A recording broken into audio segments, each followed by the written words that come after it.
এই ধরনের ইন্টারন্যাশনাল ব্র্যান্ডগুলো যদি নিতে চাও তাহলে রেভাস ইন্টারন্যাশনাল কসমেটিক্স থেকে অতি অবশ্যই নিতে হবে। গিনিগ্লামের প্রোডাক্ট কিন্তু রেভাস ইন্টারন্যাশনাল কসমেটিক্সে এখন অ্যাভেলেবেল আছে। চলো এবার দেখে নিই প্রোডাক্টটা কেমন। অ্যাফোর্ডেবল প্রাইসের মধ্যে প্রিমিয়াম কম্প্যাক্ট চাইছো তাহলে তোমাদের জন্য আজকের ভিডিওটা। This is the Ginniglam oil control compact. Ultra finish, matte finish plus long lasting coverage দেয়।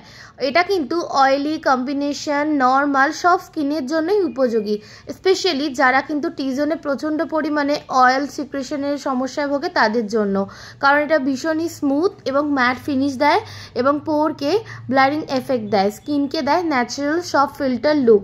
এই কম্প্যাক্টের টেক্সচারটা আলট্রা ফাইন এবং মাইক্রোমেল্ট পাউডার, ভীষণই সফট এবং লাইট ওয়েট, যেটা কিন্তু স্কিনে ইজিলি ব্লেন্ড হয়ে যায় এবং কেকি বা হেভি একদমই দেখায় না।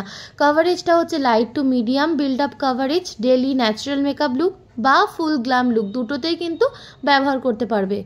যেহেতু এই কম্প্যাক্টটা একদমই ম্যাটিফাইং তাই এক্সেস অয়েল কিন্তু একদম কন্ট্রোল করে নেয়, সাইন ফ্রি লুক দেয় এবং হোয়াইট কাস্ট কিন্তু একদমই দেয় না। Long lasting finish 4 to 6 hour কিন্তু টাচ আপ ছাড়াই কিন্তু ইজিলি করা যায়। আর এটা কিন্তু তোমরা পাফ বা ব্রাশের সাথে হালকা প্রেস দিয়ে কিন্তু অ্যাপ্লাই করতে পারো টি জোন, চিন এবং আন্ডার আইতে এবং অ্যারাউন্ড মাউথও খুব ভালোভাবে বেস সেট করে। ফাউন্ডেশনের ওপরে কিন্তু সেটিং পাউডার হিসেবে ব্যবহার করতে পারো, যাদের প্রয়োজন বুকিং করতে পারো আমাদের পেজ থেকে।